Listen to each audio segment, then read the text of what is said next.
Ben, first we want to congratulate you. You were on a podcast earlier, correctly identified that the GSU men's basketball team A will be in the postseason, and that GSU football will be moving on from basically Division One to the big boys now. Talk a little bit about the excitement around campus and around the players about the move to the Sun Belt Conference. It really is tremendous, and it's tangible. You know, we certainly got to see last Monday's press conference that a lot of players weren't there because they were in class in the afternoon, but you can see certainly the responses. They know and they realize that the level of opponents that they'll be facing week in, week out, and I think more than anything else is for the fans is you recognize the names of the teams you can play, and as has been kind of discussed, certainly among fans, being able to go against higher ranked opponents every single year. So while year one brought Alabama, year two Houston, this year we head to Knoxville to play Tennessee. Being able to see multiple big time name schools potentially, and as a matter of fact, for the most part, the players and even recruits view FBS football as Division One and FCS football as Division Two. So whether that's right or not, it's one of those things where perception becomes reality, but I know the excitement is tremendous right now.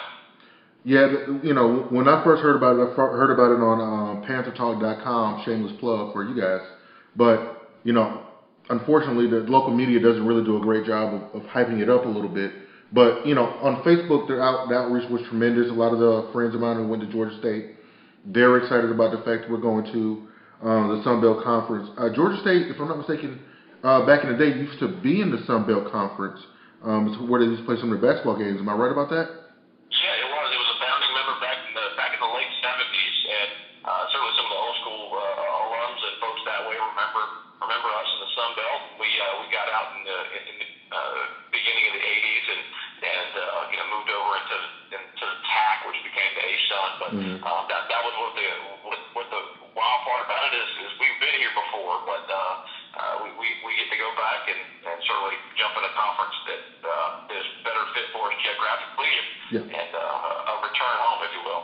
Yeah, no, I agree. The CAA is a great basketball conference, but a lot of Virginia-based schools, kind of hard to build a rivalry with some of those schools. You kind of touched on something that I wanted to ask a little bit about. Compare the CAA to the Sun Belt for both football and for basketball. We had a conversation on the podcast. I kind of feel like the CAA is a better basketball conference, but maybe not a better football conference. Am I right in that assessment? No, I definitely would agree. Comparing FCS football and FBS football is very difficult because you have 85 scholarships compared to 63 scholarships. So it allows you basically an entire offense and defense essentially with the scholarship players on the roster. Guys that will fall through the cracks in some cases, but for the most part, you're recruiting guys. If you follow the recruiting rankings, that are going to be ranked. They're going to be 2-star, 3-star, in some cases even 4-star guys. Those are so subjective and certainly change from time to time. And a lot of times, guys that sign with us or other SBS programs, they're going to get dropped down. And I've had conversations with folks at Rivals and other places about that as well. Football, there's definitely no comparison. I would agree with you. In recent years, the programs at the top of the CAA are much stronger. The BCUs, even George Mason in recent history, although I believe they are collecting less prestige nationally since their Final Four run. Even at Drexel, we saw what happened to them. We saw how they were basically left out in the cold, 28 wins, but start the schedule in the 250 range, and that's really what was a tough part. Is the bottom of the league was so bad. There's so many folks that I've had conversations with as well who said, hey, you know what, Western Kentucky went on a run. They had a losing record entering the Sun Belt basketball tournament. They win 4 games in 4 days, and they go to the NCAA tournament. They have to play in the play-in game, basically, or the opening round game to get in. So the CAA is a much better league. In all actuality, if you go back just last year, yes, there were better teams in the CAA than in the Sun Belt, but both teams received one bid to the NCAA tournament. So from a overall landscape national, they're on the same level. Would VCU win the Sun Belt? I would probably argue yes. Would some of the other teams do very well against their top teams? I agree there. The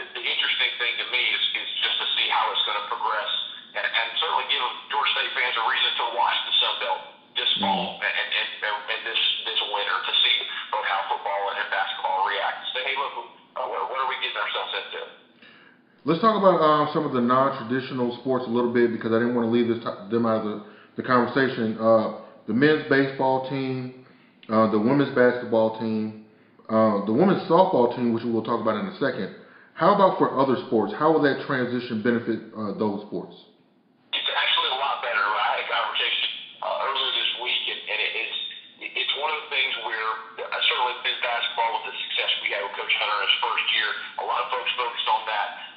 In baseball, it's a big step up. Softball is a step up. Men's and women's golf probably about the same, but overall, the Olympic sports are much better. In the Sun Belt, certainly been in the CAA. It's just a focus thing. It's also the further you get up the East Coast, some of the Olympic sports don't become a priority. And typically, some of the better ranked programs, specifically in baseball. I know Bruce does a great job on our site working with the baseball team and talking about that preview. And we talked last week about how strong that they could send 2, 3, 4 teams to the NCAA tournament in baseball, and we don't see that level of competition on the CAA level, and certainly having an opportunity to grab more quality baseball players, as Coach Brady and the team has, and continue to do it. It's great news considering how young the program is. But overall, it's a step up. If you just scope it from every single Olympic sport, as well as the revenue-generating sports, overall the athletics is a step up in my opinion. Okay, so we're definitely going in the right direction. That's very good to hear.